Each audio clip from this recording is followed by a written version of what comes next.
Shalom alaihim saudara kekasih Kristus.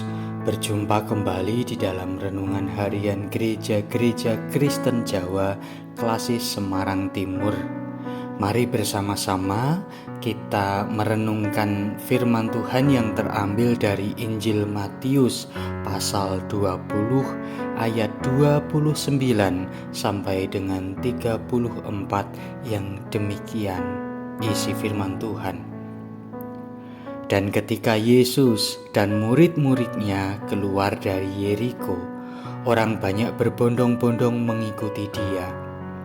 Ada 2 orang buta yang duduk di pinggir jalan mendengar bahwa Yesus lewat, lalu mereka berseru, "Tuhan, Anak Daud, kasihanilah kami."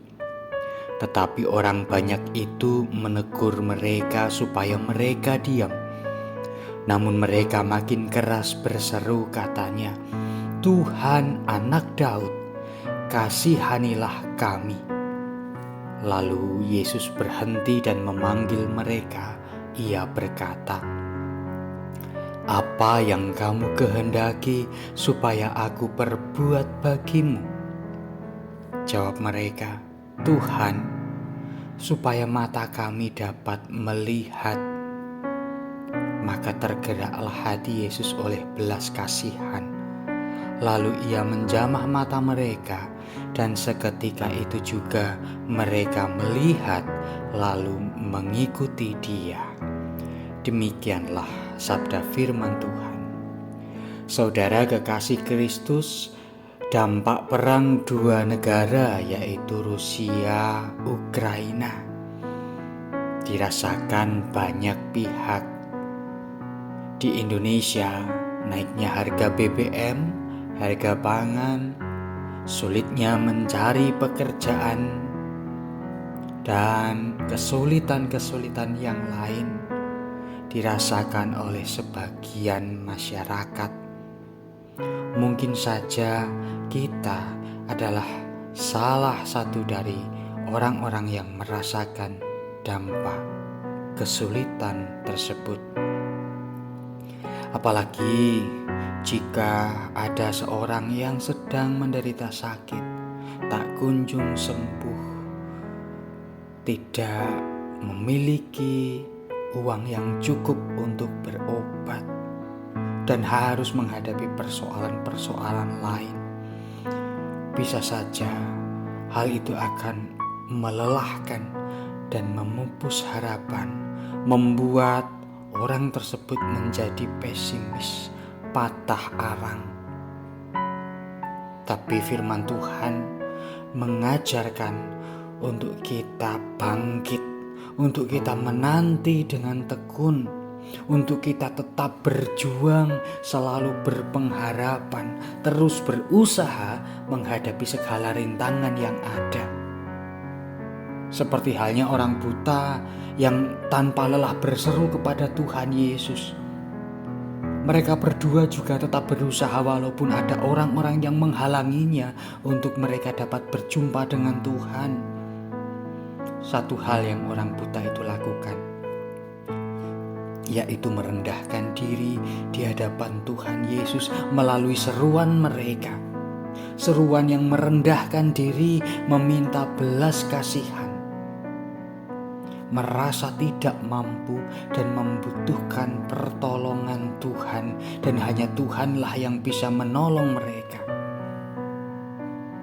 Sikap orang buta tersebut yang juga diajarkan untuk kita semua, mau merendahkan diri di hadapan Tuhan, dan di dalam kondisi yang terjepit, di dalam kondisi yang seolah tidak ada jalan keluar, kita diajak untuk tetap berseru, memanggil nama Tuhan, meminta belas kasihan dari Tuhan. Baik persoalan-persoalan pekerjaan, sakit penyakit, kerasnya kehidupan, dan jalan buntu lainnya yang membuat membuat kita gelap mata tak tahu arah. Tetaplah berdoa, datang dan berseru kepada Tuhan dengan merendahkan diri. Karena di dalam sikap kita yang mau merendahkan diri, kita akan mengalami perjumpaan dengan Tuhan. Tuhan akan menyingkapkan segala sesuatu yang menggelapkan mata kita, yang menutup mata kita untuk melihat jalan keluar. Mujizat Tuhan itu di luar logika manusia. Jika Tuhan sudah berkarya, belas kasihannya akan menunjukkan mujizat luar biasa dan mematahkan perhitungan logika manusia. Yang perlu kita lakukan adalah satu, saudara-saudara, yaitu jangan pernah menyerah. Nantikanlah jawaban indah dari Tuhan di dalam sikap hidup yang mau merendahkan diri di hadapan Tuhan. Pengharapan kita tidak akan pernah sia-sia, karena Allah kita adalah Allah yang luar biasa, Allah yang penuh belas kasihan, Allah yang mau mendengarkan setiap seruan dari anak-anaknya. Niscaya berkat itu sudah ada di depan kita semuanya.